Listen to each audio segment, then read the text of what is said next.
Vamos a dar comienzo a esta sesión.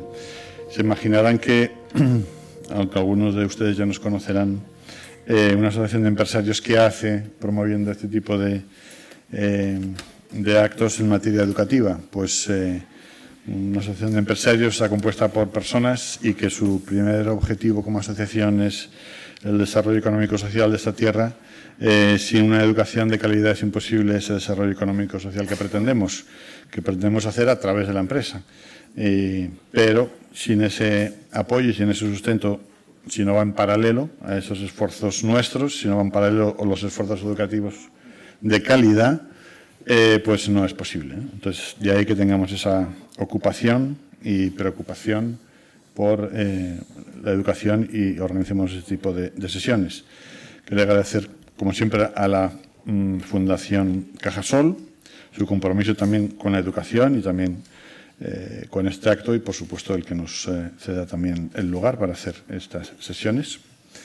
Y agradecer a todos ustedes su presencia y también la de nuestro segundo invitado de hoy, que es David Cerda, que ahora pasaré a presentarle. Gregorio Luri es licenciado en Pedagogía y doctor en Filosofía.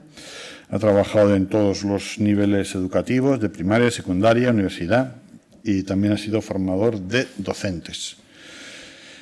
Ha publicado, entre otros, los siguientes libros. Él es escritor, filósofo, docente, pensador, maestro, y cito solo algunos de sus libros, que todos con títulos sugerentes: La escuela contra el mundo, Por una educación republicana, que no sé qué significa eso, Mejor educados, Matar a Sócrates, El cielo prometido, Elogio de las familias sensatamente imperfectas. Ahí nos podemos encuadrar muchos con comodidad. Como ven, los títulos disparan, ¿no? Disparan. El deber moral de ser inteligentes, La imaginación conservadora, La escuela no es un parque de atracciones, Mi familia es bestial, La mermelada sentimental, El eje del mundo.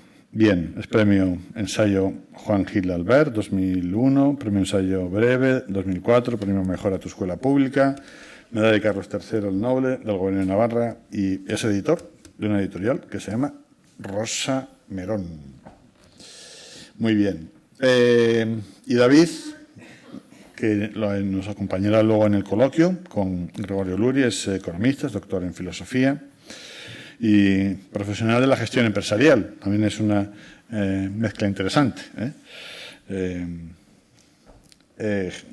Profesional, decía, de la gestión empresarial, pero también de educación, de comunicación y también en materia ética. Es estudioso del comportamiento humano, ha impartido conferencias y cursos en 8 países y en 6 idiomas. Tiene una experiencia ya acumulada de 30 años también en auditoría, finanzas, innovación, personas. Ocupa puestos de dirección en multinacionales, en pymes. Y en la actualidad es director asociado de Estratégico de Innovación y Personas e Interim Manager. Estratégico de Innovación es una empresa, ¿vale? No, de consultoría, ¿eh? Y luego colabora en diversas escuelas de negocio, ¿no? Publica artículos con regularidad en diversos medios de comunicación, ha traducido medio centenar de obras y es autor de 9 libros de gestión empresarial, de personas, de ética, liderazgo, creatividad, pensamiento crítico y educación, entre ellos Ética para valientes y El dilema de enero. Pues muy bien, creo que por lo menos ya se hacen cargo un poquito de con quién nos enfrentamos o a quién vamos a escuchar, y ya, sin más, dejo la palabra a don Gregorio Luri. Muchas gracias.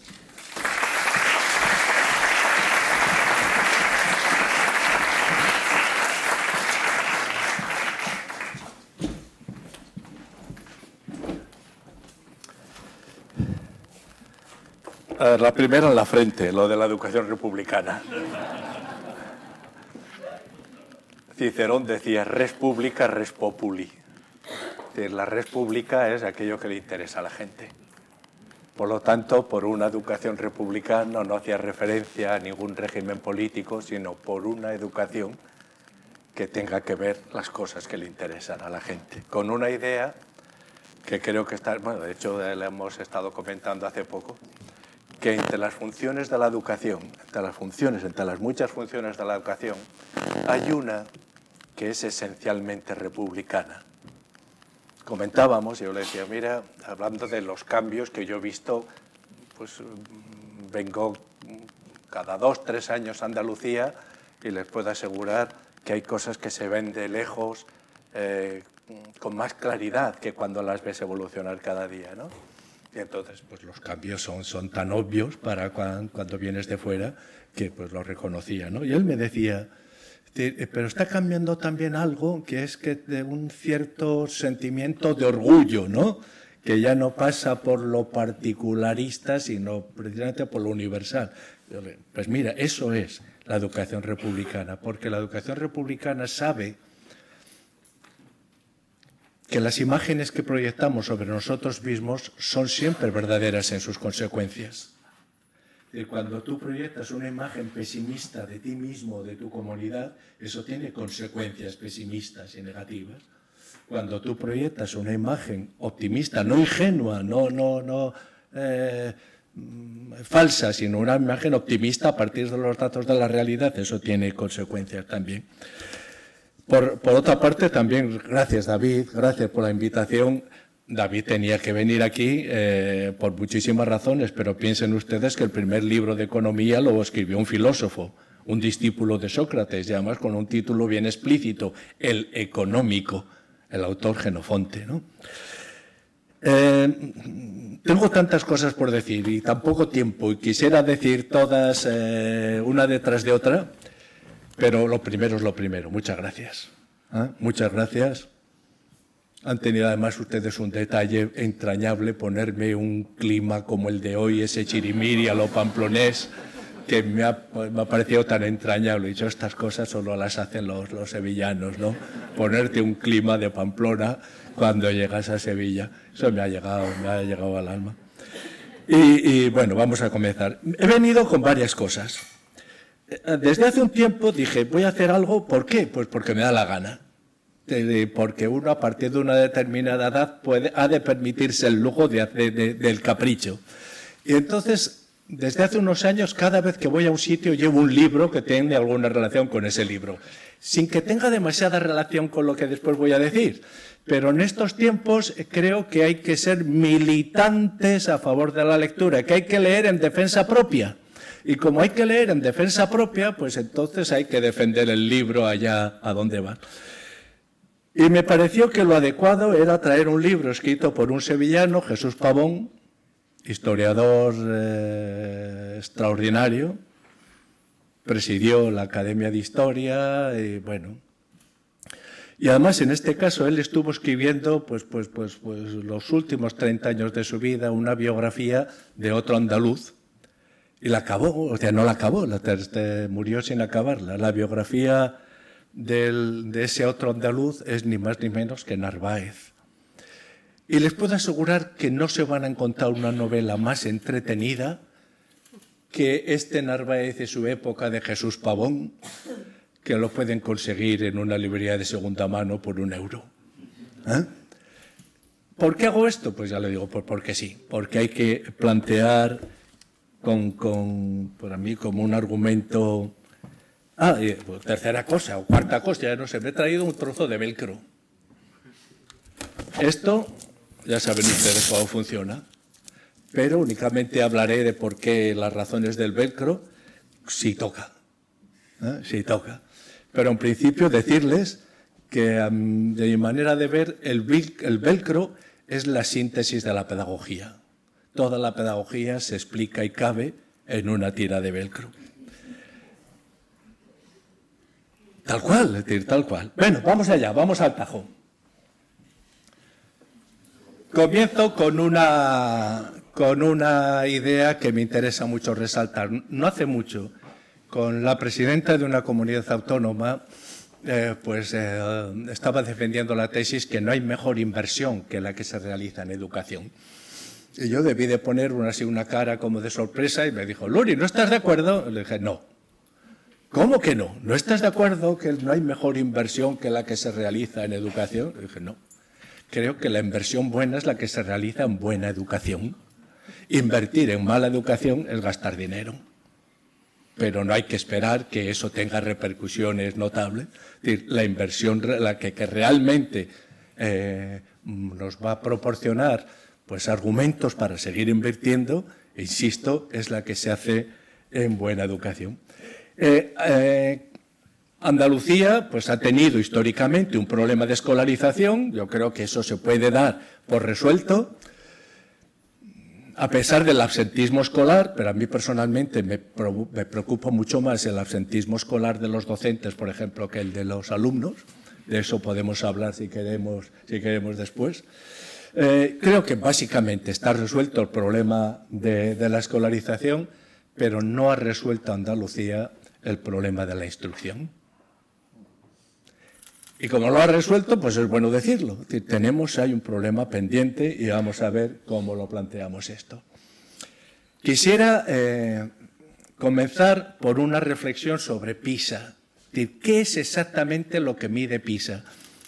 Pues básicamente mide los mismos procesos, las mismas operaciones que evalúan los test de inteligencia. ¿Qué hace PISA? Pues ofrece unas preguntas, una información. Esa información hay que retenerla, compararla con otra, obtener datos de la memoria a largo término para resolverla.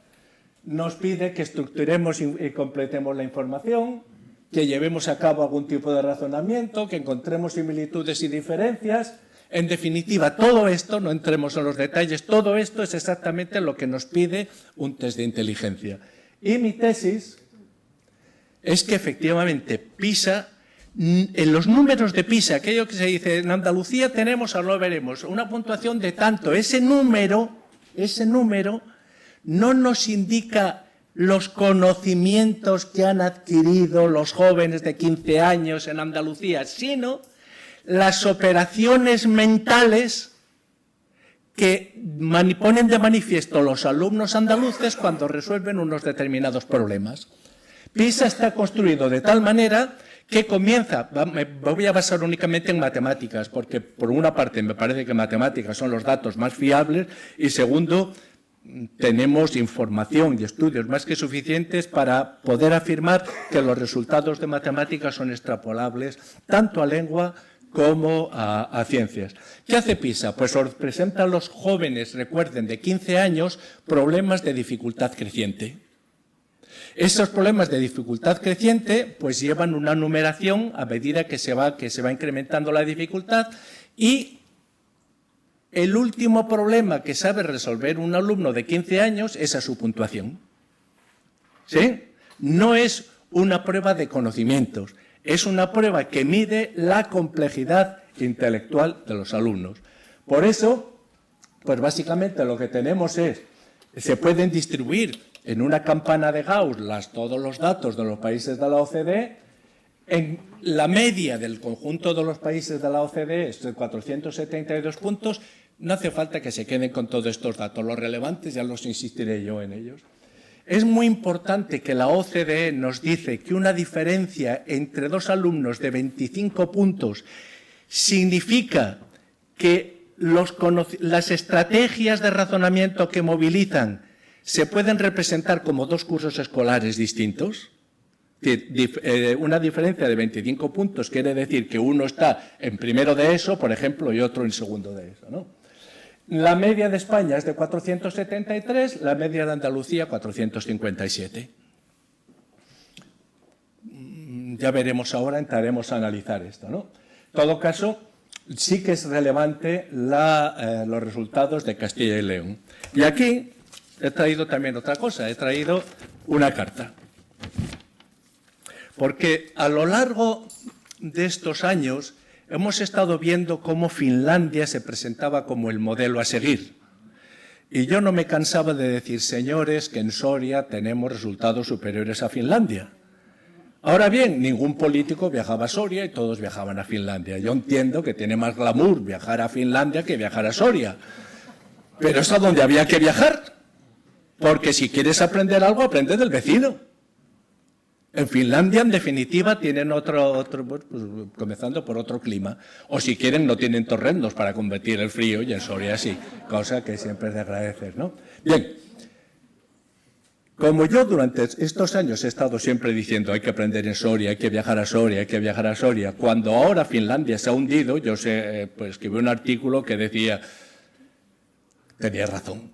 Y además Soria es más resiliente que Finlandia, se mantiene allá arriba. Pues bueno, recibí inmediatamente una carta que me dice, sería un placer para mí tener la ocasión de agradecerle en persona sus declaraciones y asimismo tener la oportunidad de conversar con usted acerca de los retos que nuestra educación tendrá para afrontar un futuro.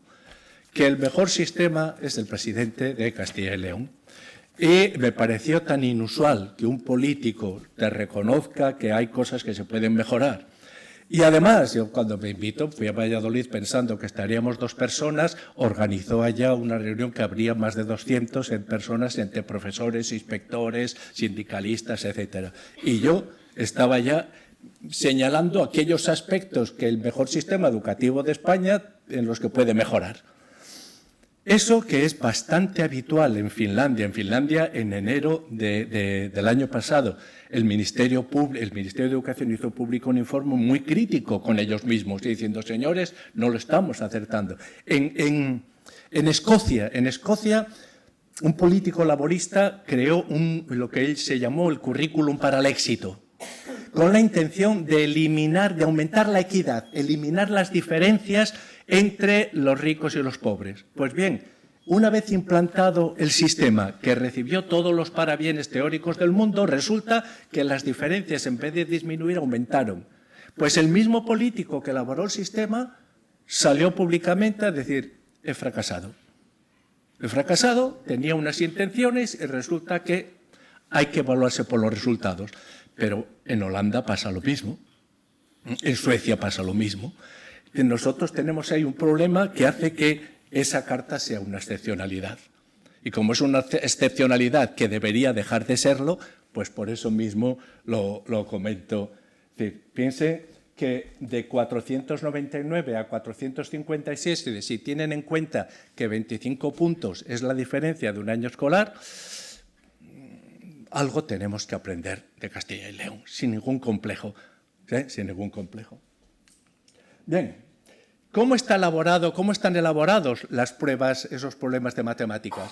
Pues se plantean de tal manera que en los niveles superiores, el 5 y el 6, pues se dice, bueno, básicamente los alumnos tienen que resolver problemas abstractos con conceptos y un pensamiento formal, ¿sí? Mientras que en los niveles inferiores, básicamente tienen que resolver problemas concretos, dicho de una manera muy sencilla. En los niveles inferiores hay que resolver problemas del tipo tengo 3 manzanas y he perdido una, ¿cuántos me quedan? En los niveles superiores pues habrá que resolver problemas de x partido por 3 es igual a...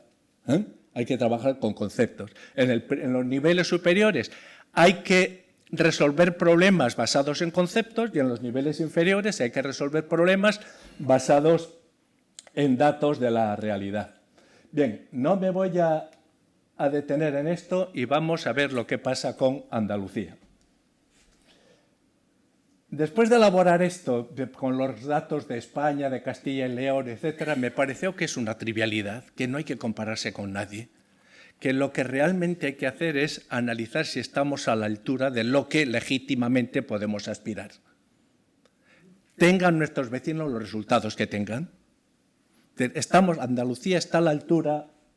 Miren, 2009, 2012, 2015, 2018 y 2022 son los años en que se hacen públicos los estudios de PISA que tenemos hasta este momento. ¿Sí? Después tienen ustedes en Andalucía 3 números. 4, 31 y 27. Bien, el primer número es el porcentaje de alumnos andaluces que están en los niveles más altos de PISA, es decir, que están capacitados para resolver problemas complejos. ¿Sí? ¿Cómo ha evolucionado? 4%, 6%, 6%, 5%, 4%. Honestamente creo que la única conclusión que podemos deducir de esto es que se mantiene bastante estable. Muy escaso, pero estable. El segundo número es el porcentaje de alumnos que están en los 2 niveles inferiores, que tienen problemas para desarrollar un pensamiento abstracto, resolver problemas con conceptos generales. ¿Cómo ha evolucionado? 31, 23, 27, 30, 33. Bueno, aquí ya nos encontramos con un problema grave. ¿Por qué? Porque eso significa, si miramos en el 22, que el 33% de los alumnos andaluces de 15 años, es decir, terminan la ESO con problemas graves de desarrollo de capacidades intelectuales para enfrentarse a problemas. No tienen estrategias intelectuales para enfrentarse. Hay que decir que ese porcentaje de 30 o 30 y poco coincide con el porcentaje de alumnos de 15 años que terminan la ESO con problemas de comprensión lectora. Bien, no se trata de castigarse, no se trata de flagelarse, no se trata de decir qué malos que somos, se trata de mirar a la realidad con la convicción de que ese es un reto que podemos superar. Eso para mí es lo importante, ese es un reto que hay que superar. Por lo tanto, no pierdan ustedes ni un segundo en jeremiadas, decir esto es un desastre, vamos fatal, para nada. Ese es un reto que hay que superar. ¿Por qué? Fíjense ustedes, los alumnos de los 2 niveles superiores, ese 4, 6, 6, 5, 4, tienen una puntuación por encima de 607 puntos. Los alumnos de los 2 niveles inferiores tienen una puntuación por debajo de los 420 puntos.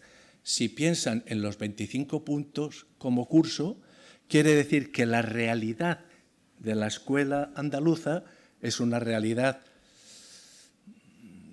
que hay que tratar muy en serio. E insisto, olvídense de comparar. Hay quien lo hace peor. ¿Y qué? ¿Y qué?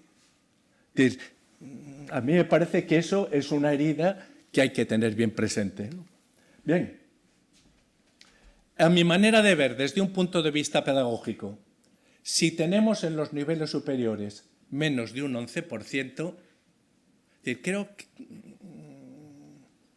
hay alguna deficiencia pedagógica. Es decir, yo no creo que haya en la genética de los andaluces ningún impedimento que impida tener más excelencia en el sistema.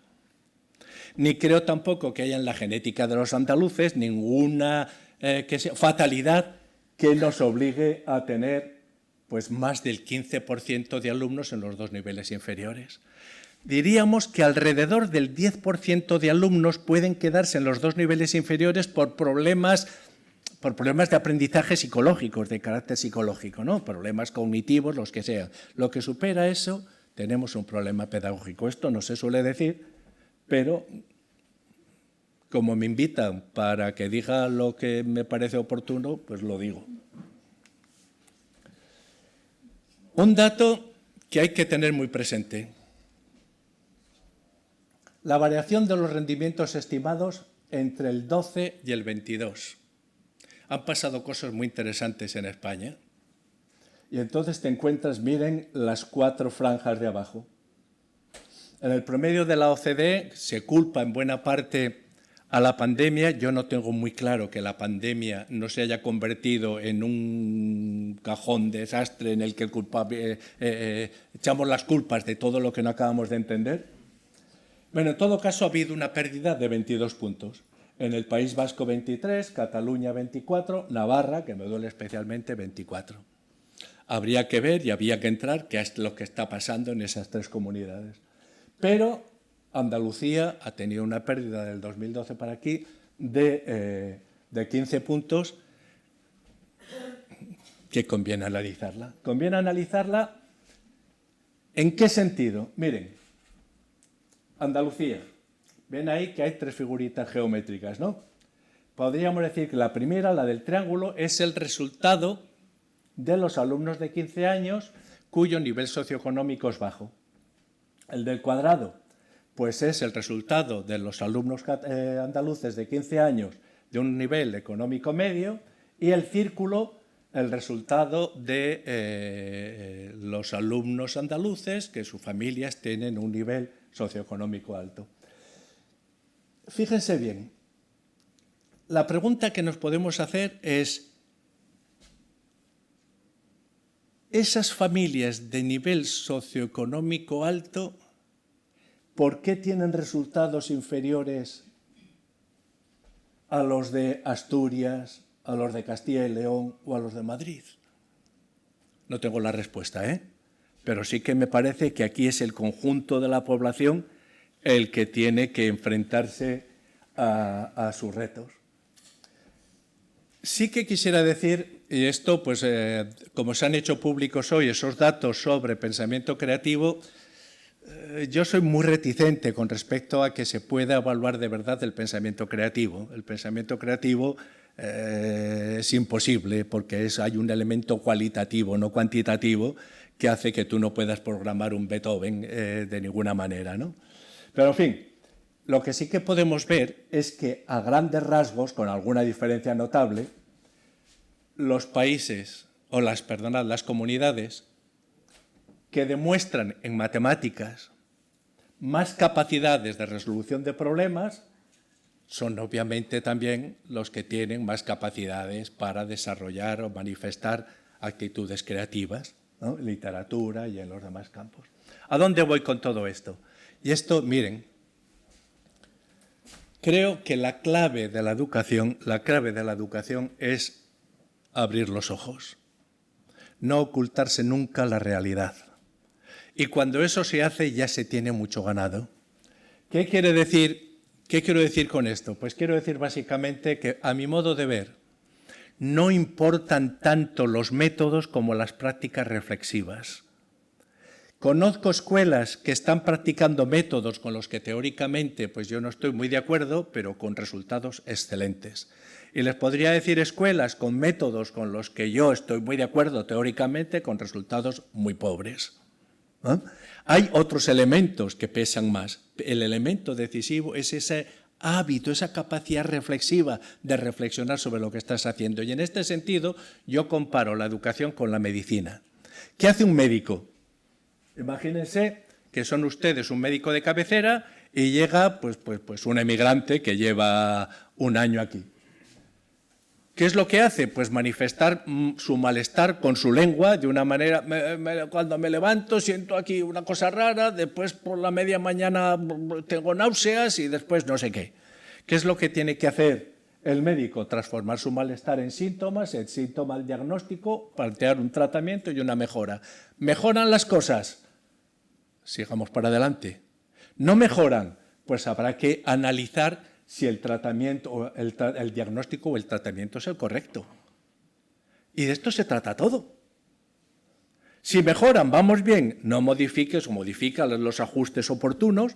Si no mejora, no intentes ser especialmente creativo. Mira cuál es tu diagnóstico y mira cuál es tu tratamiento, intentando ver cuáles son los puntos de fractura del sistema. Y se lo puedo decir con respecto a Andalucía. El punto de fractura del sistema, allá donde el sistema en conjunto resulta que crea tensiones y los resultados comienzan a distorsionarse, son los 9 años, tercero de primaria. ¿Por qué? Porque a los 9 años, esto lo digo tantas y tantas veces, pero creo que el deber de la repetición que decía Eugenio Dors es esencial. Porque a los 9 años los niños han de pasar de aprender a leer a aprender leyendo. Y ese cambio, que parece una trivialidad, es esencial. ¿Por qué? Porque los que tienen una riqueza lingüística, cuando leen, se encuentran fácil la lectura, entienden bien lo que leen y van aprendiendo leyendo. Los que tienen un vocabulario pobre, cuando leen, se encuentran con textos que no entienden y, como no entienden, acaban rechazando la lectura. Y esto es el velcro. Esto es el velcro. Esto es el vocabulario del alumno. Esto es el vocabulario del alumno. Y estos son los conocimientos nuevos que se pueden encontrar leyendo cualquier cuanto más rico sea esto, más fácil se engancharán. Si es muy pobre, no hay manera de enganchar.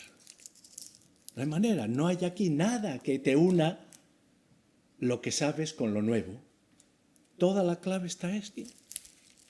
Por eso es tan importante, tan importante tomarse en serio el aprendizaje de la lectura, el vocabulario del alumno, aquello que decía un monje de Montserrat, Lluís Duc, la escuela está para empalabrar el mundo. Empalabrar el mundo, ¿no? Bien. Vivimos una situación de una incertidumbre muy curiosa. ¿Por qué? Porque, y no hemos reflexionado, no estamos, creo yo, reflexionando con suficiente rigor sobre lo que está pasando. Hemos vivido unos años que, como decía, Finlandia se presentaba como el modelo que había que seguir. Tanto ha sido así que, miren, ¿dónde estás aquí? Andreas Schleicher, el factotum de la OCDE, en este libro del 2018 decía: Finlandia ha sido uno de los países con mayor éxito en los rankings educativos mundiales. Su nombre se ha convertido casi en sinónimo de excelencia en educación.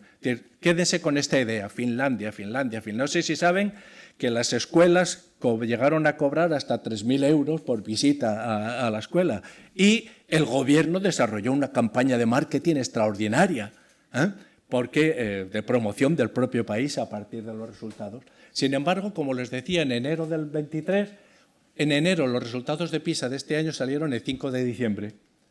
Pues un estudio del propio Ministerio de Educación nos dice que en Finlandia la mejora de los resultados terminó con los nacidos entre el 75 y el 78. Es decir, que los buenos resultados de Finlandia no se debían a los métodos que nosotros imitábamos, sino a la memoria de los métodos antiguos. Cuando esa memoria se ha ido debilitando, han caído los resultados. Un joven finés de 15 años tiene hoy el nivel de uno de 14 o de 13 años nacido en el 75. Ya no somos la nación más educada, nuestros jóvenes ya no son los que tienen más conocimientos, habría que hacer grandes cambios. Los fineses, el Ministerio de Educación. Fíjense lo que ha pasado en Finlandia. Es lo mismo. PISA, para no poner todo, se ha puesto simplemente 3 años. El nivel, la primera cifra, la excelencia, comenzaron con un 22. Un 22% de los alumnos de 15 años fineses estaban en los 2 niveles superiores. Pasaron al 16 y en el 9. Pero piensen los otros. El porcentaje de alumnos de los 2 niveles inferiores comenzaron con un 8 o un 12 y ahora un 29. Claro, algo pasa con estas metodologías, ¿no? Me sorprendió muchísimo que Schleicher, en unas declaraciones que hizo al Financial Times el mismo 5 de diciembre, después de insistir, repito, durante todos esos años que había que imitar a Finlandia, justificando los resultados de Finlandia, dijo: primero, en los países ricos los estudiantes se han convertido en consumidores y los profesores en proveedores de servicios. Algo de esto está pasando. En el conjunto de los países estamos viendo que se acude a los servicios públicos con la mentalidad del cliente de un hotel que cree que por el mero hecho de haber llegado ha de ser bien servido, sin que se le exija un esfuerzo por su parte, ¿no? Pero fíjense aquí, esto sí que me pareció relevante y no se le dio, en España al menos, ninguna importancia a esta declaración. No tenemos que lograr el bienestar de los estudiantes a expensas del éxito académico, sino a través del éxito académico, cosa que el sentido común ya nos venía diciendo desde hace tiempo. Es decir, conseguir éxito reduciendo exigencias no te lleva a ningún sitio, ¿no? Cuando apareció PISA por primera vez pensamos que Finlandia era la receta del éxito, pero 20 años después no sabemos si ha sido parte de la solución o parte del problema. ¿Dónde nos deja esto? Nos deja en la necesidad de pensar en serio sobre nuestra propia experiencia. Olvidémonos de los métodos que pueden funcionar bien o mal con los demás. Vamos a crear entre nosotros, o en nuestro caso, una trayectoria educativa que tenga los instrumentos para pensarse a sí mismo.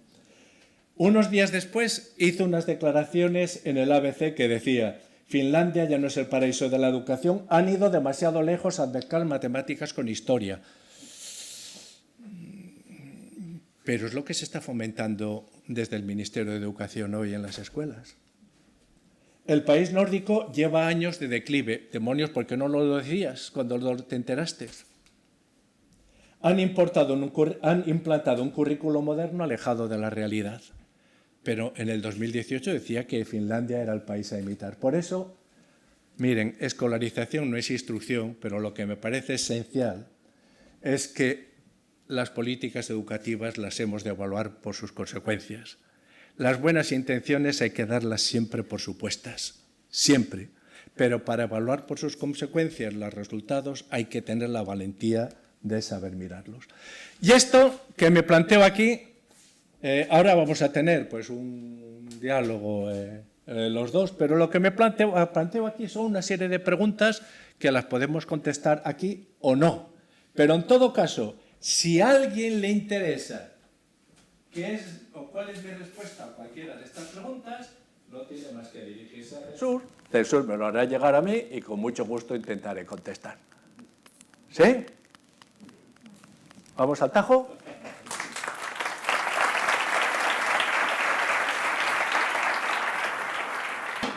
Bueno, pues antes de empezar, solamente un par de cosas con respecto a Gregorio. Lo primero es, he dicho que uno de los sentimientos morales más importantes que hay es el de la admiración, porque la admiración al final es una escala por la que subes o bajas en función de con quién te comparas.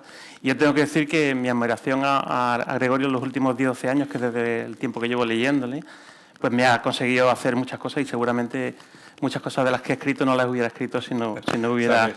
Aquella anécdota, vamos a interrumpirlo, estamos en una coloquio. Pero además que es verdad, es decir, que Alfonso XIII le dio un premio no sé cuál a Unamuno. Y al recibirlo Unamuno dijo: gracias, majestad, me lo merezco. Y el rey le dice: hombre, don Miguel, cuando das un premio, normalmente lo que dicen los premiados es: no me lo merezco. Y le corta Unamuno: y tienes razón. Me lo merezco. Sí, y luego una particularidad. Yo soy un lector bastante compulsivo y yo creo que debe haber 2 o 3 personas que a mí me consta que me descubren lecturas que yo jamás he leído, pero en el caso de Gregorio son gente que ni siquiera sabía que existía. O sea, es decir, me pasa con muy poca gente y con él me pasa. O sea, cuando él comparte alguna cosa suele ocurrir que no siquiera sé de quién está hablando y es una sensación de ignorancia muy bonita porque te impulsa a saber y leer. Yo he venido aquí un poco a sacarte de la zona de confort, como se dice ahora, y ir también al grano. Es decir, todo lo que has estado contando tiene que ver con cómo está conformada, entiendo, legalmente la educación pública, y yo hace un tiempo que vengo diciendo, a lo mejor solamente es una impresión mía y no es tuya, que no hay ninguna esperanza en los legisladores. Es decir, que no podemos esperar a que los políticos se den cuenta de eso, poniendo asterisco de quien lleva los designios de la comunidad que tiene tan buenos resultados, de Castilla y León, pero quitando eso, yo creo que no hay ninguna esperanza. Entonces, mi pregunta es, no sé si compartirás eso, y en segundo lugar, si lo compartes, ¿qué puede hacer la sociedad civil? A ver si podemos enjaretar qué es eso de la sociedad civil, qué pueden hacer los padres, qué pueden hacer los think tanks, qué pueden hacer las compañías, las empresas. Yo vengo aquí también como infiltrado del mundo de la empresa y yo también creo que las empresas tienen que empezar a dar un paso adelante porque lo que yo escucho continuamente es digamos, la puerta de salida de lo que tú acabas de contar. No encontramos a gente adecuada, es dificilísimo encontrar a gente que tenga la actitud y la aptitud.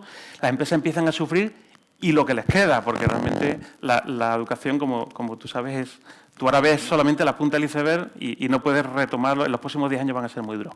Entonces, esa sería la primera pregunta. ¿Qué puede hacer quién para cambiar esto? A ver, primero, creo que tenemos el deber de conocer la realidad.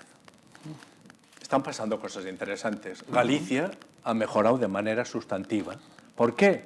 Pues yo creo que básicamente porque han sido capaces de mantener a un consejero de educación, no sé si iba por el 7º o el 8º año, lo cual te permite continuidad en las políticas y desarrollar estrategias de reflexión sobre lo que estás haciendo. Porque quizás, voy a ser generoso con los políticos, quizás el gran defecto de los políticos, al menos en educación, es que todo aquel que llega a una consejería llega con vocación de fundador, no llega nadie con vocación de continuador. Y eso es terrible, porque entonces continuamente estás en una especie de modificar todo, ¿no? No hace mucho me decía una inspectora en Cataluña, decía, fíjate, con Maragall antes había aquellos, ¿recuerdan ustedes del progreso adecuadamente? Cuando yo llegué a inspectora, lo que se tenía que valorar era eso, progresa adecuadamente. Después el Maragall, cuando fue consejero de Educación, recuperó las notas. Después se puso... Sí, después de las notas, ya no recuerdo qué criterio. Y ahora lo que hay que hacer es unas evaluaciones cualitativas, que mi hija, que es maestra, yo la veo y me asusta la cantidad de burocracia que tiene que hacer. Con la idea de que no hay que poner números porque nadie es un número, cosa que me parece un argumento absurdo, porque nos ponemos el termómetro sin creer nunca que seamos un 40. Pero si tienes 40 de fiebre, ese es un dato significativo. De la misma manera, creo que en educación lo cuantitativo siempre tiene una trascendencia cualitativa. Cuando tú te pones en plan puñetero y le pones a un alumno un 4,9, le estás dando un mensaje muy claro. Doy por supuesto que no hay profesores sádicos. O alguno por ahí perdido. Pero vaya, mayoritariamente. Yo recuerdo, además me organizó un número, una alumna brillantísima en filosofía de Coe, que me hizo un trabajo sobre la sofística argumentando que no hay verdades absolutas, todo relativo. Un trabajo magnífico. Y le puse un 0. Y se lo entregué. Era, si voy a dar más tomar, me armó una. Pero con lo que he trabajado, a mí ¿qué me dices? Si no hay verdades relativas, yo ya acepto que para ti es de 10, pero para mí es de 0 y se acabó la discusión. Se acabó. Pero ¿de verdad que me vas a mantener en 0? Digo, por favor, sé coherente. Si nada es verdad ni es mentira y todo depende del que está, pues, para mí es de 0, ya está. Obviamente, después de una discusión larga, le puse la nota que le correspondía, que era un sobresaliente, ¿no? Pero quiero decir que lo cuantitativo, incluso en lo que tenga de polémico, te permite objetivar tu esfuerzo en un resultado. Por otra parte, yo en mi vida he evaluado a un alumno solo por un examen, por un resultado de un examen. Bien. En Andalucía, lo que te decía, en Galicia, la continuidad. Tú puedes ver los resultados, para mí, sorprendentes, magníficamente sorprendentes, de Asturias, en compresión lectora, etc. En un país ambicioso, tendríamos a los consejeros viajando a Asturias a decirle, oye, ¿qué has hecho? ¿Por qué estos? O la continuidad, ¿por dónde va la continuidad? Tenemos que saber qué ha pasado o qué está pasando en Navarra, en el País Vasco y en Cataluña para que los resultados... Pero sí que podemos decir, hay experiencias que está muy bien escarmentar en cabeza ajena. Porque como hay algunos empeñados en fracasar, pues vamos a aprender nosotros de sus fracasos, ¿no? Cuando en Cataluña descubren que están en compresión lectora entre Ceuta y Melilla, yo creo que al día siguiente se llenaron todas las consultas de los psiquiatras de Barcelona porque era una herida narcisista fuerte. ¿Cómo se reacciona? Creando una comisión de expertos. ¡Demonios, que tú estás para gobernar! Acordaos de lo que decía Napoleón, cuando quiero que un problema no se solucione, creo una comisión de expertos. Y no, tú estás para gobernar, para tomar medidas valientes. Porque ¿qué hace la comisión de expertos? Plantear unas respuestas, unas alternativas tan caras que son inasumibles. Con lo cual no has gobernado y tampoco puedes hacer caso a la comisión de expertos. Menos mal que por medio hay elecciones anticipadas y todo el mundo está provisional. Pero tienes que asumir riesgos. Tienes que hacer y tienes que aprender del que lo hace bien.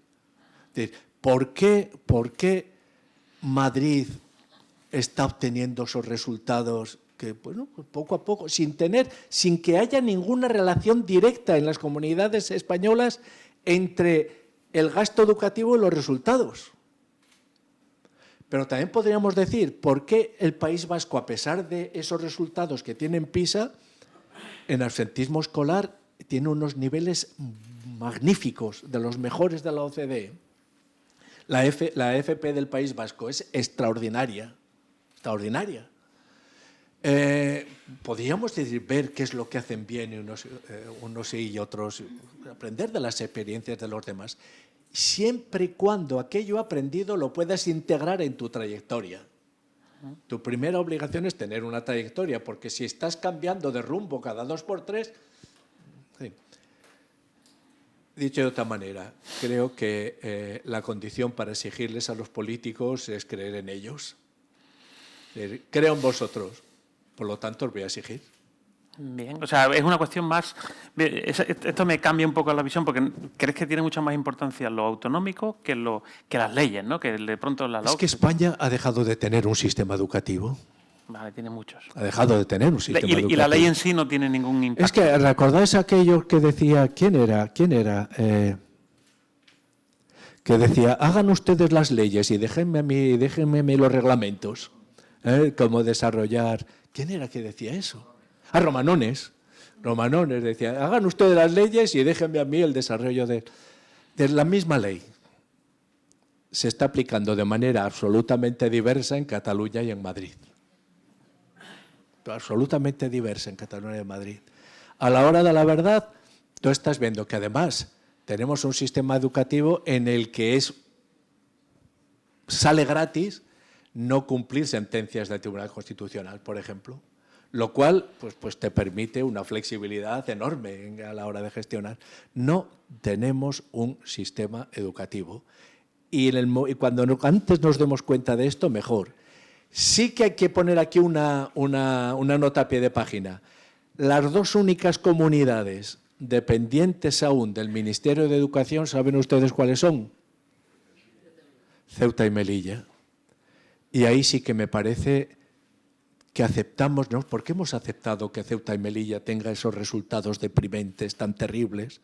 Porque cada uno mira su comunidad. Y Ceuta y Melilla, que es, insisto, los 2 únicos territorios que dependen del Ministerio de Educación. Y ahí están hundidos. A lo mejor están hundidos por eso. Dime. Digo, a lo mejor están hundidos por eso, digo. No sé, a mí me duele mucho porque no entran en los debates. Cuando se discute sobre la educación en España, nunca aparece Ceuta y Melilla, como si fuera. Es un oscuro secreto que tenemos ahí, ¿no? Sí. Sí. Bueno, pues, insisto, ¿qué hacemos los demás? A ver, cuando digo que hay que analizar la realidad, hay que analizar la realidad con todos sus datos. ¿Cuáles son, a mi modo de ver, los datos más significativos en los últimos años? Primero, las familias cada vez dedican más recursos a la formación extraescolar de sus hijos. Ese es un dato extraordinariamente significativo, porque quiere decir que las familias que pueden permitírselo saben que no pueden seguir confiando exclusivamente en la escuela. Lo cual, si tú no das una educación de calidad en la escuela, las familias, insisto, que pueden permitírselo van al mercado a conseguirla. Y eso y la equidad se dan de patadas. Pero ahí lo tenemos, pero además con una diferencia muy curiosa. Las familias pobres acuden a academias y a profesores particulares para reforzar las materias escolares. Las familias ricas acuden a academias y a profesores escolares para ampliar conocimientos, para estudiar chino o para cosas que son complementarias, ¿no? Pero lo estamos viendo, año tras año se incrementa eso. Si esto es así, hay una espada de Damocles pendiente de la escuela. A ver cómo evoluciona, pero insisto, de lo que llevamos de siglo, cada año se ha incrementado el presupuesto familiar. Segundo dato muy relevante. La docencia, y esto hay que decirlo bien alto también, está dejando de ser atractiva para los jóvenes licenciados. No solamente en España, en los Países Bajos, en Francia, donde ya ha habido varios profesores muertos, en Alemania, en los países nórdicos que siempre fueron la referencia, Suecia, Noruega, Finlandia, en Islandia. En el conjunto de los países europeos eso está pasando, es decir, está dejando de ser atractiva. Segundo dato. Tercer dato. A medida que estamos bajando los niveles de exigencia, estamos subiendo las calificaciones. Con lo cual, estamos creando una situación paradójica inflacionaria. Es real. Creo que sería suficiente con que presentásemos la realidad tal cual es a nuestros gestores educativos. Señores, esto está así. Es decir, o se toman medidas o las trayectorias, ya insisto, las trayectorias van como van. Por otra parte, hay que tener mucho cuidado en educación con las palabras beatas. Porque se dice, me interesa la equidad, y a quién no. Me interesa la equidad, ¿no? Me interesa la equidad. Pero después ves que los elementos que realmente fomentan la inequidad no se tratan. Por ejemplo, un ejemplo muy elemental. El sobrepeso de los niños. ¿Se han dado ustedes cuenta que es mayor en las familias pobres? Pero ese sobrepeso viene acompañado de varias cosas. Primero, comen mal, la comida mediterránea o la dieta mediterránea no se les está aplicando y no están haciendo deporte.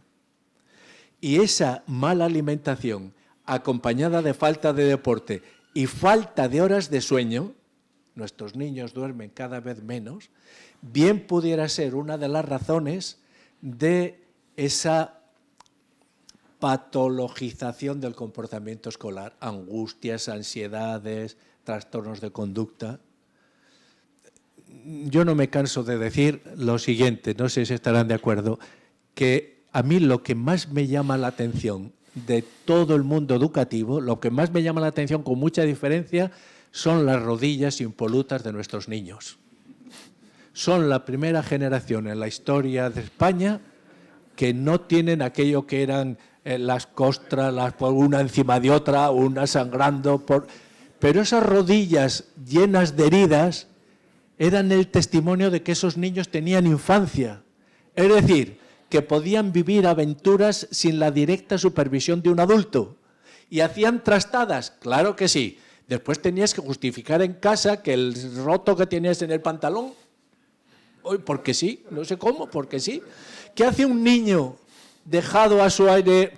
Subir a donde no tiene que subir, a lo más alto de los árboles, hacer lo que no tiene que hacer, correr por donde no tiene que correr.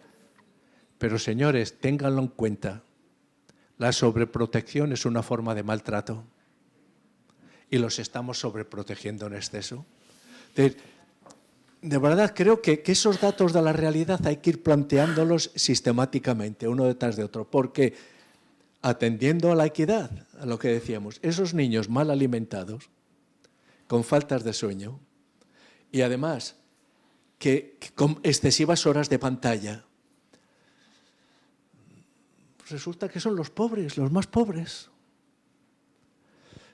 Si te tomas en serio la equidad, haz de ella algo más que un brindis al sol. Eso sí que hay que denunciarlo. Sí. Se me acaba de ocurrir que lo de intentar explicarle a tu madre, sobre todo a tu madre, cuando llegabas al de colegio, lo que te había pasado era un ejercicio de argumentación. Yo estoy tan contento de mi madre. Y de pensamiento. Yo estoy tan contento pensando después de la cantidad de horas de psicomotricidad que me ahorró la zapatilla de mi madre. Porque es que además tenía una puntería infalible. Yo ya sabía que no tenía que correr en línea recta, ¿no? Entonces ibas en zigzag, ¡pomba! Y te daba, ¿no? Siempre. Pero aquello tenía una ventaja muy notable. Hacías una prestada, venía el castigo y ya se había acabado. Y ahora, como no castigamos, todo se transforma en problemas psicológicos. Y te encuentras lo patético de esos padres súper comprensivos que cogen a su hijo que ha hecho una trastada. ¿Por qué lo has hecho, hijo? Y el niño, piensen en su propia infancia. ¿Por qué hacíamos? Pues porque lo hacían los demás. Allá iban todos, pues nosotros con ellos, claro que sí. Pero no puedes decirle a tus padres que son tan modernos, tan comprensivos, que desarrollan tanto el pensamiento crítico, que no sabes por qué. Por lo tanto, te agachas la cabeza y este niño, ¿qué le pasa? Que no nos manifiesta lo que le ocurre. El niño no manifiesta lo que le ocurre porque tiene miedo a frustrarte, a desengañarte como padre. Yo creo, todo eso que se conoce como pensamiento estratégico, Pues es lo que haces cuando sales con tus amigos por ahí sin la supervisión de un adulto.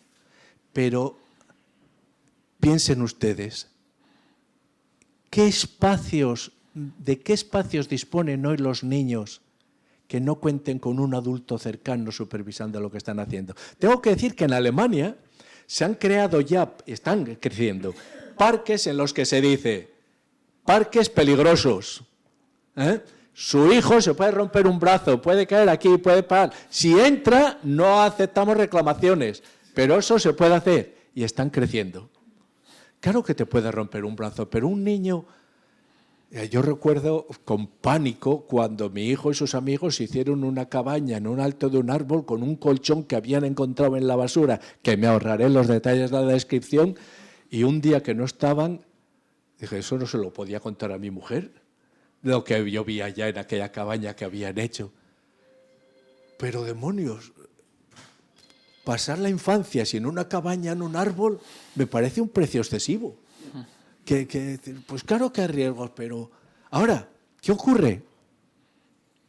Miren, me enrollo, córtame todo lo que haga falta. Lectura. No sé si se han dado cuenta que en general nuestros niños leen bastante. Pero al llegar a los 11 años, los niños lo dejan en picado. No siguen leyendo. Las niñas sí, pero los niños no. Yo me planteo si una de las razones por las cuales dejan la lectura es que no encuentran personajes en la literatura que les ofrecemos en los que poder identificarse. Personajes trastos, tramposos, un Huckleberry Finn. Huckleberry Finn era un impresentable. Guillermo, ¿no? También. Sí, pero Huckleberry Finn daba mucho miedo. ¿Cómo se llamaba aquel indio que era terrible? Que lo perseguía porque lo había visto, temblabas con aquello, ¿no? Mi nieto vino un día a casa, me dice, otro libro de esos, Yayo. Entonces tú intentas siempre ponerte a favor, ¿no? de los maestros. No seas así. Pues era un libro interesante, ¿no? Ya sabes, de lo de siempre. ¿Pero qué quiere decir de lo de siempre? Ecología, feminismo, pacifismo, y me fue dando las... Y el protagonista no existía. El mensaje se había comido a la acción, pero entonces eso ya no es literatura. Es un catecismo laico. Es un catecismo laico en el que lo que es la literatura, y piensen también si esos niños que pasan a los 11 años, cuando abandonan la lectura, ¿por qué la abandonan? Mayoritariamente por las pantallas, por los juegos. ¿Por qué? Porque en esos juegos sí que encuentran protagonistas con los que identificarse. Bueno, pero no creas que las nuevas generaciones no... Hay una crisis muy grande de los videojuegos, ¿eh? De hecho, empiezan a no... Porque empieza a ser demasiado complejo para ellos. Harry Potter está bien, ¿no? A mí me parece magnífico. Sí, fue un acierto, quiero decir. A mí me parece magnífico, pero precisamente por eso, porque te encuentras, no, como los cuentos infantiles en general. Los cuentos infantiles no les negaban a los niños la experiencia de lo terrible. Porque, claro, decir, aquí mi madre era especialista contándonos historias terribles. Y recuerdo que a mi madre le encantaba tener en casa siempre un montón de sobrinos y todos dormíamos en aquella cama, las cabezas, los pies, todos mezclados allá, y mi madre contando historias que te hacían temblar. Pero hemos tenido toda nuestra vida aquel recuerdo. ¿Te acuerdas aquel cuento? ¿Cómo era? Sí, ¿qué pasaba? Y tal, pim, pam. Y ahora tenemos una literatura en la que no aparece Harry Potter, sí, clarísimamente. Sí. Aparece un protagonista del que te acordarás. Y hay un lado oscuro, un lado bueno. Entonces, ¿has llegado a entender, yo todavía no lo he conseguido, ¿vale? ¿Qué significa digitalizar la escuela? Digitalizar la escuela. Es una pregunta para hacer daño, pero... No. Lo que sí que te puedo decir es que no se ha digitalizado. Sí, eso seguro, pero ¿qué podrán querer? Mira, cuando Maragall era consejero de Educación, el hermano del que fue presidente de la Generalitat, era consejero de Educación, teníamos una buena relación. Él estaba entusiasmado porque era firme partidario de lo que entonces se llamaba el 1 por 1, de un alumno con un ordenador. Lori, es magnífico, es maravilloso, porque ahora esos chavales tienen acceso en Internet a toda la información del mundo. Es genial, eso va a revolucionar la educación de arriba abajo, pim, pam, pam. Y me invitó al primer instituto en el que se estaba practicando eso del 1 por 1. Y él estaba entusiasmado con lo que veía. Yo me quedé al final. Dice, Lori, ¿ya tienes alguna pega que hacer? Y le digo, sí. Y dice, ¿qué ves mal? Y le digo, pues que veo mal que el maestro está detrás de los alumnos viéndoles la nuca. ¿Por qué? Porque así controla lo que ven en la pantalla. Pero una relación pedagógica que evite la relación cara a cara entre el maestro y el alumno no es una relación pedagógica sana. Hemos olvidado que la relación pedagógica esencial es la relación cara a cara. Necesita complementos. Y los ha tenido, fíjense, los ha tenido en Sumeria, las tablillas de cerámica, en Grecia y en Roma, las tablillas de cera. Un jesuita, no sé si alicantino me parece que era, Pedro de Montengón, tiene en 1810 un librito delicioso, se titula Frioleras eruditas y curiosas. Como pueden ver, eso que decía, yo me vuelvo loco buscando autores que no conoce nadie para después poder lucir, ¿no? Mira que, bueno, Pedro de Montego tiene un Eusebio que es una crítica de Rousseau, pero si te lo lees despacio, el puñetero de él está introduciendo las ideas de Rousseau en una crítica de un personaje que es Eusebio. Pues bien, este hombre, este jesuita, 1810, dice lo siguiente, es preciosa la anécdota que cuenta, dice, para captar la atención de los niños, lo mejor de todo, está pensando en niños que están comenzando a escribir, ¿no? De lo mejor de todo es coger un papel, es destraza, los que con el aceite quedan impregnados, ¿no? Coger un papel destraza, con el dedo dibujar las letras con aceite y poner una pantalla detrás. Va a iluminar el papel y los niños quedarán absolutamente encandilados mirando a la pantalla. 1810. ¿Qué quiere decir eso? Quiere decir que por las razones que sean, ese espacio cuadrado con una luz detrás, como reduce la complejidad del mundo, tiene un poder de captación enorme. Lo que ocurre es que no hemos pensado bien las cosas y vamos detrás de los acontecimientos. Las tecnologías avanzan mucho más que nuestra capacidad para pensar sus consecuencias. Pero lo que sí que se puede decir es que hoy, en una escuela supuestamente digitalizada, nuestros alumnos salen de la escuela sin saber utilizar un PowerPoint o un procesador de textos en condiciones. Algo está fallando ahí. Yo noto en las clases en grado que hay casi una relación directa, casi perfecta, entre capacidad de atención y notas. Yo noto, o sea, siempre tardo 2 o 3 semanas en saber cuáles son los alumnos con más capacidad de atención y siempre son, una vez tras otra, las mejores notas. Lo que pasa es que cuando yo se los lanzo eso a ellos, muchos de ellos les digo, oye, os están engañando, os están robando. Hay gente incluso que me dice que les gusta ser robado. Es difícil cuando tienes, claro, cuando ya tienes 18, 19, 20, ya empiezas a ser tú responsable, ya no eres víctima, ¿no? La culpa es nuestra, pero ¿cómo demonios cogemos por las solapas a la gente de 19, 20 años les decimos que despierten de una vez? Boris Vian decía que a partir de los 40 años cada uno es responsable de la cara que tiene. Y yo me lo creo totalmente. Llega un momento que... ¿Y del cerebro a partir de qué edad? Responsable, efectivamente, de todo lo que... Eso que dices de la atención. Eso que dices de la atención, yo decía, ¿qué me estás diciendo? Están haciéndome señas, no sabía si me estaban utilizando un lenguaje de eso. Y era eso, que tenga el micro... Bien, eso que dices de la atención es extraordinariamente interesante, porque visites el centro educativo que visites, tarde o temprano va a aparecer la queja de la falta de atención, o mejor aún, las dificultades de los niños para mantener la atención. Tanto es así que yo llegué a escribir una cosa que después se hizo famosa, la atención es el nuevo cociente intelectual. Yo la tengo en un PowerPoint.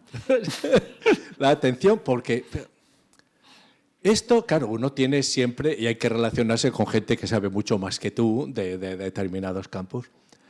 Roberto Colom es un catedrático de Psicología Diferencial de la Autónoma de Madrid, que en estas cuestiones para mí es la persona de confianza. Oye, vayas por donde vayas, esto es una constante, la pérdida de capacidad atencional. Y me dice, pero es falso. Los niños actuales no han perdido capacidad atencional.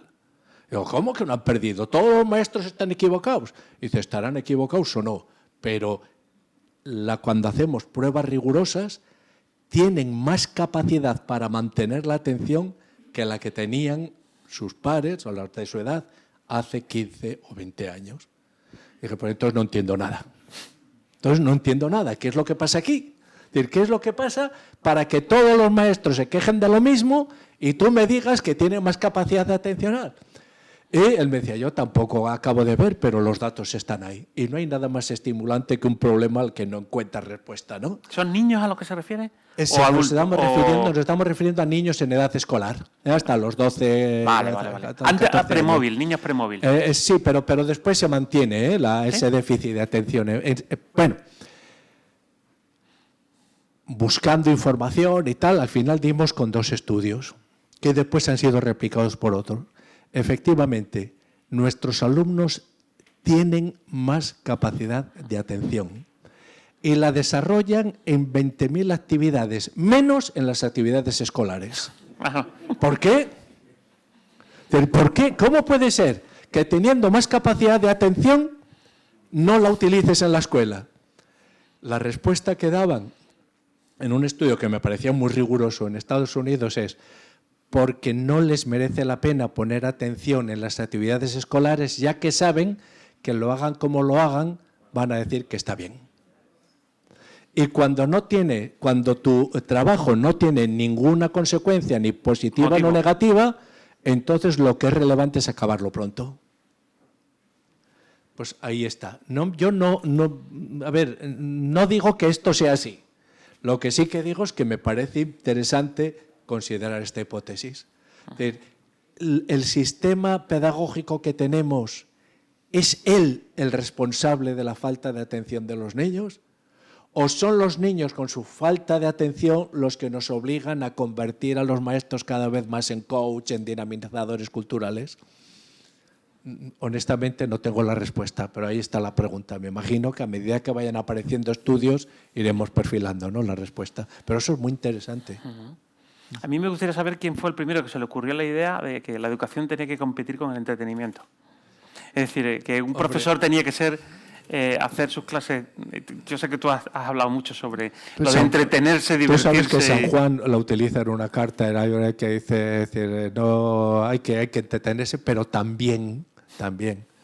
Platón, cuando utiliza el término paidia, está pensando también hay que jugar. Y Erasmo en un librito precioso, de Pueris, y no recuerdo lo que sigue, comenta pues eso, la importancia del juego, pero el juego es el complemento del esfuerzo. Y fíjate, eso que cuando leías a Erasmo o a Pestalozzi o a los grandes pedagogos del 18 y del 19, presentaban el juego como una actividad lúdica. Es importante que un niño se explaye para después poder mantener la atención. En los últimos años ha tenido una repercusión y una valoración muy distinta, y es la siguiente. Probablemente todos los que están ustedes aquí ahora, a pesar de tener a 2 personas tan amenas, entretenidas, divertidas y geniales como nosotros dos, más de una vez se han distraído. Y de repente han estado pensando si hacer tortilla de patatas con cebolla o sin cebolla, o si mañana vamos a ir a no sé dónde, o si... Nuestra mente vaga, se va. Nuestra capacidad para mantener la atención en este sentido, por mucho que haya podido crecer, tiene límites. Nos distraemos. Todos nos distraemos. Por eso cuando le decimos a los niños, mantente atento, no les podemos pedir que estén más atentos que lo que nosotros podemos estar en una actividad. Yo creo que lo que hay que pedir, la educación de la atención básicamente es una educación de lo que yo llamo del retorno.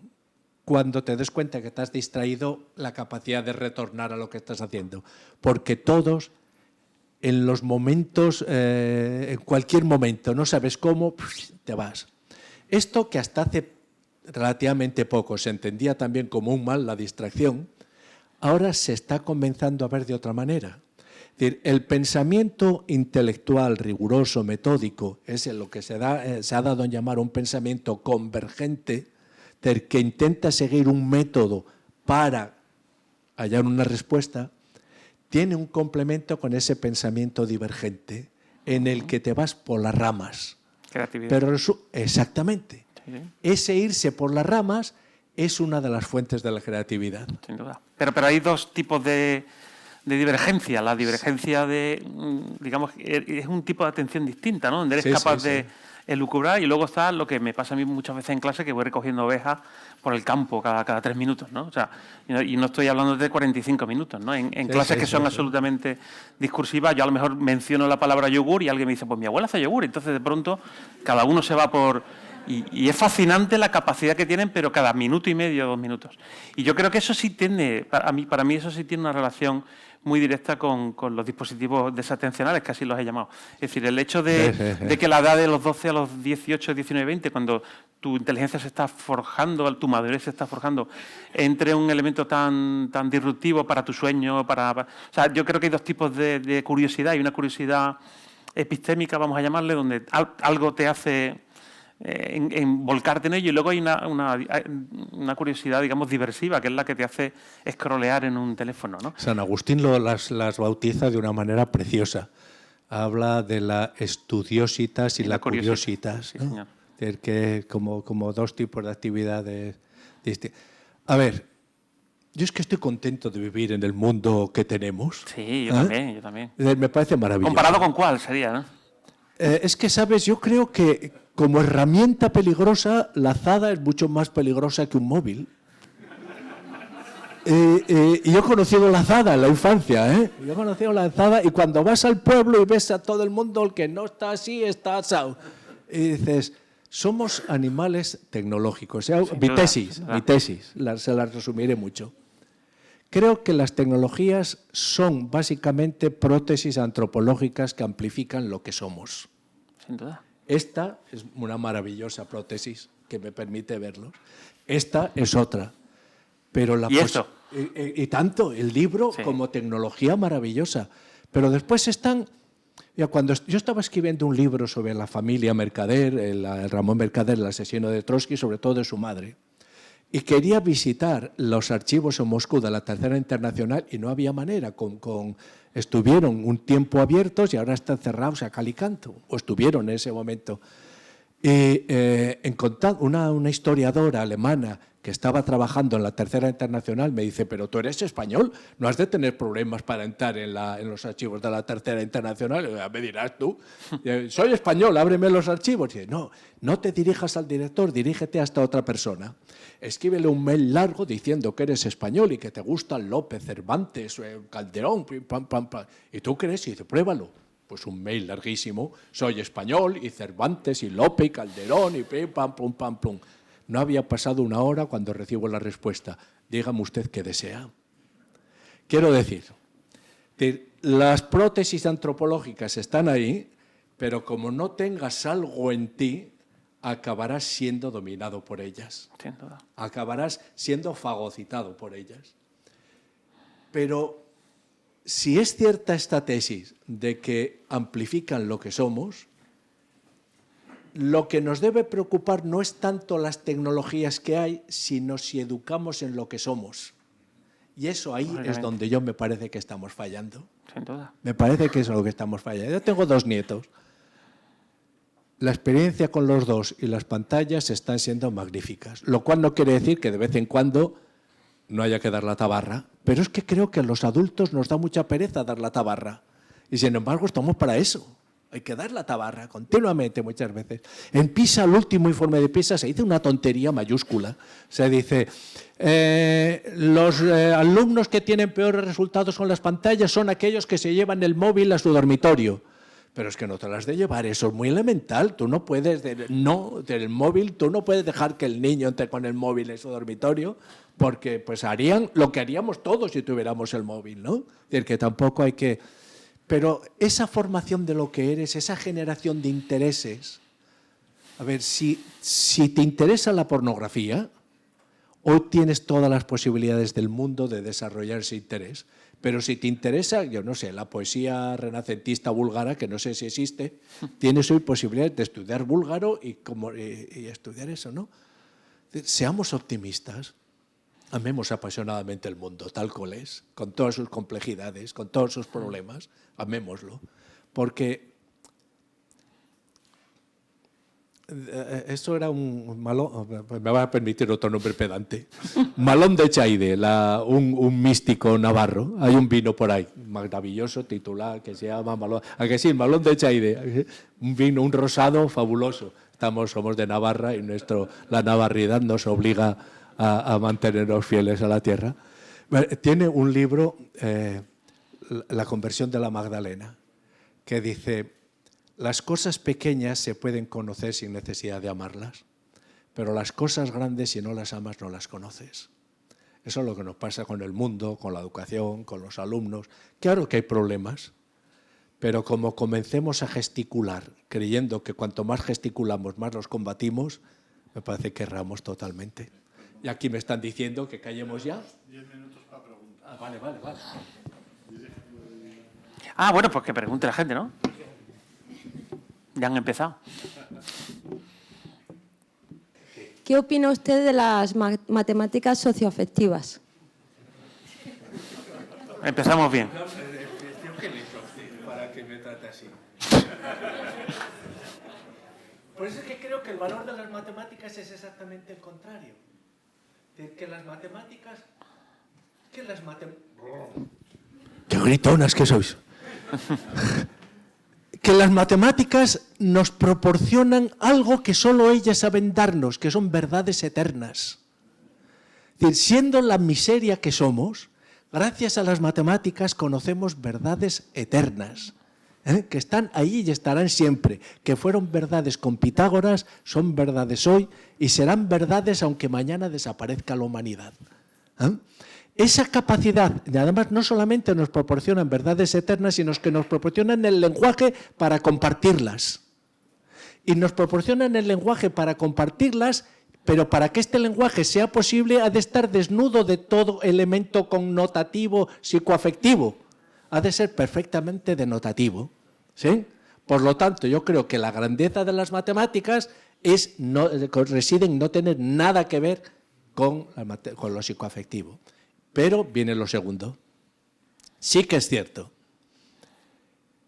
que nosotros y ustedes en Andalucía tienen un problema con lo que se ha dado en llamar la ansiedad matemática de los niños. ¿En qué consiste la ansiedad matemática? En dar por supuesto que son tan difíciles que para qué esforzarme si no la voy a entender. Eso te lo encuentras, no solamente te lo encuentras con los niños, sino que muchas veces en casa, si el niño te va con una mala nota en historia, le dices, pero hijo, que esto es de empollar. Si te va con una mala nota en matemáticas, pues no es imposible que el padre le diga, a mí también me costaban. Si no combatimos esa ansiedad matemática, no vamos en absoluto a poder hacer realidad lo que, las STEM, con todo lo que suponen. Ahora bien, la ansiedad matemática se combaten con unas matemáticas socioafectivas o se combaten con una buena didáctica de las matemáticas que sean capaces de demostrarles a los niños que las matemáticas son un lenguaje. Y no solamente un lenguaje, es el lenguaje, lo decía Galileo en el Saggiatore, el lenguaje con el que nos habla la naturaleza. Y que ese lenguaje está accesible para todos y que se puede ir paso a paso. Ahora, necesitas probablemente una didáctica de la matemática que sea capaz de ir eso paso a paso, de tal manera. Pero, ¿por qué resulta que los niños coreanos, japoneses, chinos, no tienen este problema de ansiedad? Porque desde pequeños no se les oculta el lenguaje matemático. Piensen lo que hacemos con nuestros niños. Esto es muy, muy interesante. A los niños somos capaces de hablarles de algo tan complejo como la escala cromática, los colores. Y le vamos diciendo que esto es rosa, pero es un rosa pálido, que esto es un verde no sé cuántos y que esto no es pim, pam, pam. pero nadie utiliza conceptos matemáticos delante de los niños, como si pudiéramos asustarlos. ¿Por qué no introducirlos con normalidad? Hay muchas cosas que oyen y no las entienden. Tenemos un problema real como sociedad con la enseñanza de las matemáticas. A mí me parece, de todas las maneras, que no hay mayor recompensa psicoafectiva que la de ese día que todos lo recordamos, recuérdenlo ahora, aquel día que el profesor puso un problema difícil y salimos a la pizarra, lo resolvimos y volvimos sintiendo que éramos Superman. Con qué orgullo. Eso es la matemática psicoafectiva en la que creo.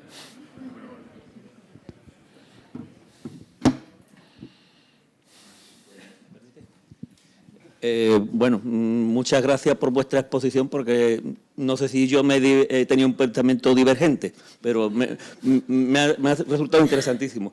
Y retomo la pregunta que le hizo el compañero respecto a la educación o la relación de la educación con la formación para las empresas.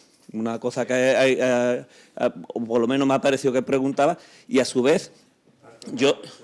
Sí, bueno, más o menos la idea es... Tendría un pensamiento divergente. Si te contesto algo que no me has preguntado... No sí, es un aspecto, y el otro ha insistido o se ha reiterado varias veces la evaluación de PISA, ¿vale? Pero PISA se queda antes de la FP. Sí. Entonces, lo que está evaluando PISA tiene relación con la FP, con la enseñanza de FP, que creo que es una asignatura deficiente en el sistema educativo. Las dos cosas, a ver, primero, la educación en empresas. Tengo que decir, y por aquí hay alguien que no me dejaría mentir, que la primera escuela de fomento de vocaciones empresariales la diseñé yo aquí para un grupo de empresarios que me lo pidió, en Sevilla, con un método pues que lo desarrollamos y tal. Fracasó, ¿saben ustedes por qué? Porque los 4 empresarios riñeron entre ellos. Y entonces no parecía que era la mejor lección para dar... Pero en fin, estuvo un tiempo y estuvo en marcha y tal. Por educación de educación para la empresa se entienden muchas cosas. Y a veces nos complicamos la asistencia demasiado. Yo creo que hay que hacer caso, en este caso, a los que más éxito tienen, los norteamericanos. ¿Qué te dicen los norteamericanos? Te dicen, no nos importa que los chinos tengan unos resultados espectaculares. Los que quieran ganar dinero vendrán a Estados Unidos a montar una empresa. No nos importa que, te ponen una serie de ejemplos y te dicen, no nos importa, por ejemplo, que pues los resultados en matemáticas de Estados Unidos no estén a la altura, que son buenos, no estén a la altura de determinados países. Nosotros educamos en algo mucho más importante, es lo que ellos llaman los risk takers, ¿no? Personas capaces de asumir riesgos. Y eso creo que es la clave de la educación para la empresa. Más que una educación en valores empresariales, más que una educación económica, que también hay que dar una formación económica, porque si no nos engañan. Estamos haciendo operaciones económicas como si estuviéramos traduciendo del etrusco al sahili, sin entender nada, ¿no? Hay que hacerlo. Pero lo que me parece esencial, eso que los norteamericanos cuidan tanto, la capacidad de asumir riesgos. Con lo cual, tienen perfectamente tan asumido que el fracaso, cuando has asumido riesgos, no es ningún elemento de vergüenza. Para nada. Ellos además lo tienen cuantificado y consideran que es la tercera empresa la que para tener éxito has tenido que fracasar 2 veces antes. Eso me parece que es la mentalidad que hay que recuperar. Asumir la capacidad de asumir riesgos. Y quizás pudiéramos comenzar por reducir la sobreprotección. Con respecto a lo de PISA y la FP. A ver, había un psicólogo esencial en la historia de la pedagogía contemporánea, Jean Piaget, un suizo, que sostuvo que el desarrollo de la inteligencia se culminaba a los 15 años y que a partir de los 15 años tú podías incrementar conocimientos, pero la complejidad intelectual ya no se volvía más, ya no se realizaba. Yo en la universidad he estado lo que estudié, ¿no? ¿Qué ha pasado? Que ves que no es cierto. No es cierto, ¿por qué?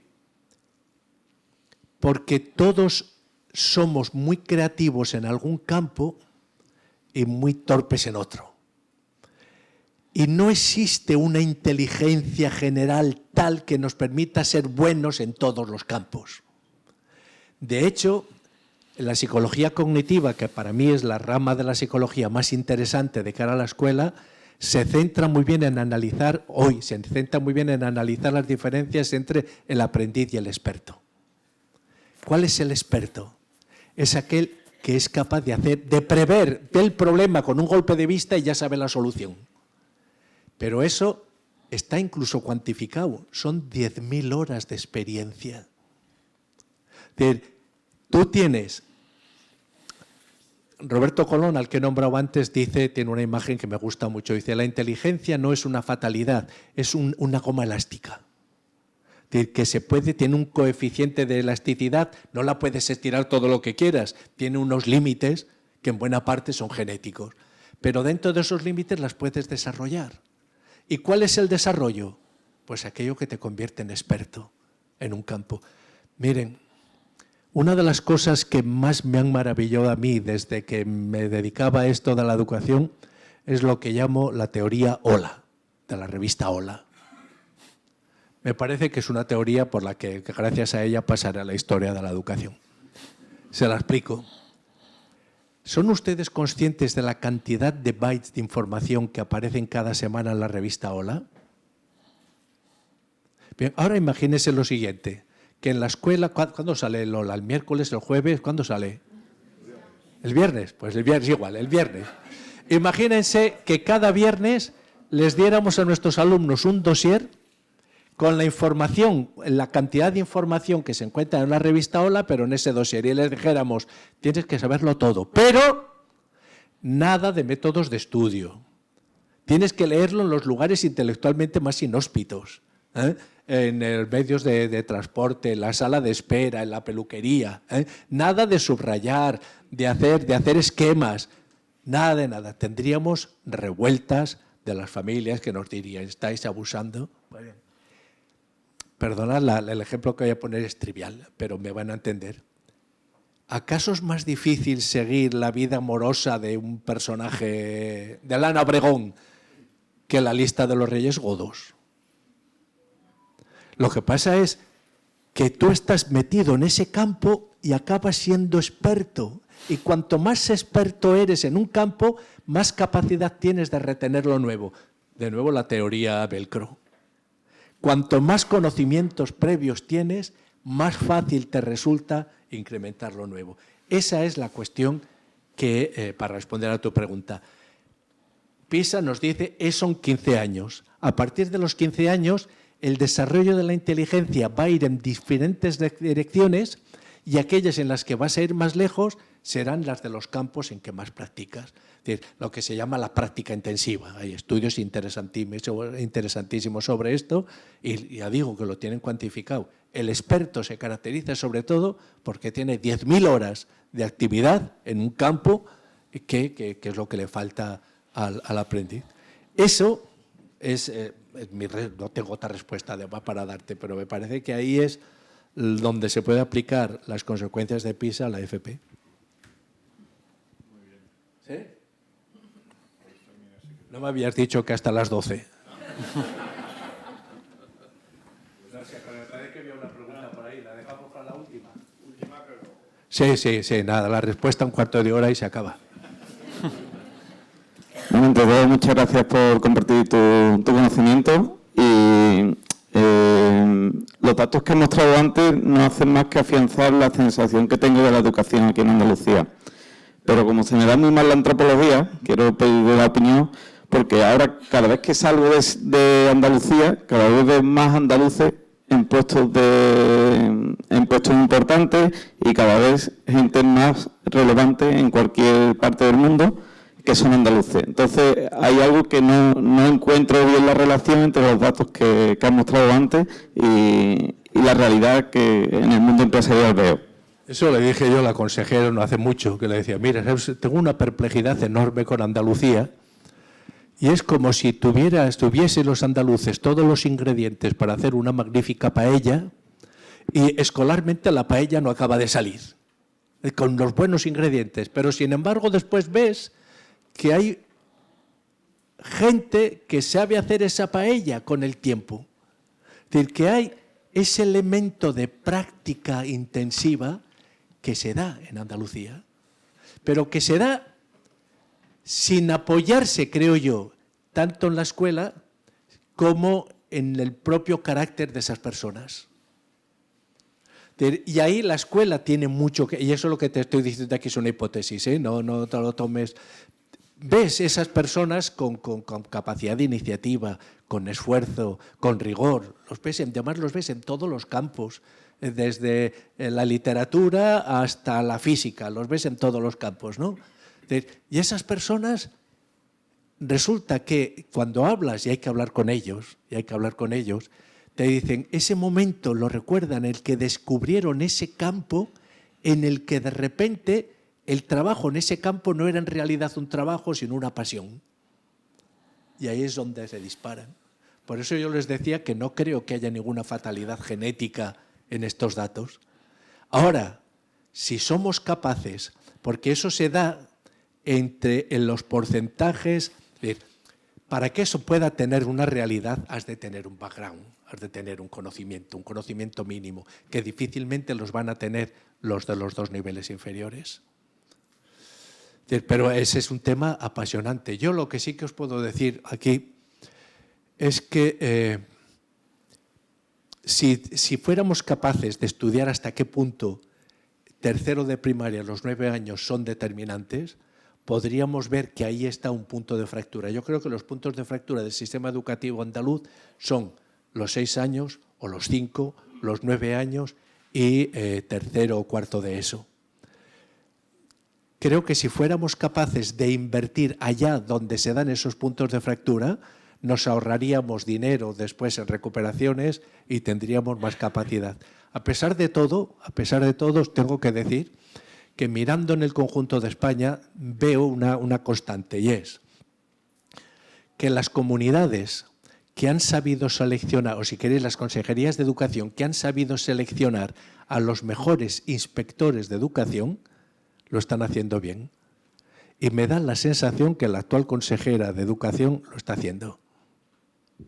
No voy más allá, no puedo afirmar taxativamente que eso sea así, pero por algunos de los consejeros, de los inspectores que conozco que están trabajando con ella, los conozco desde hace mucho tiempo y se conocen la educación andaluza al dedillo. Por lo tanto, vamos a dar un punto para el optimismo. Pues muchas gracias.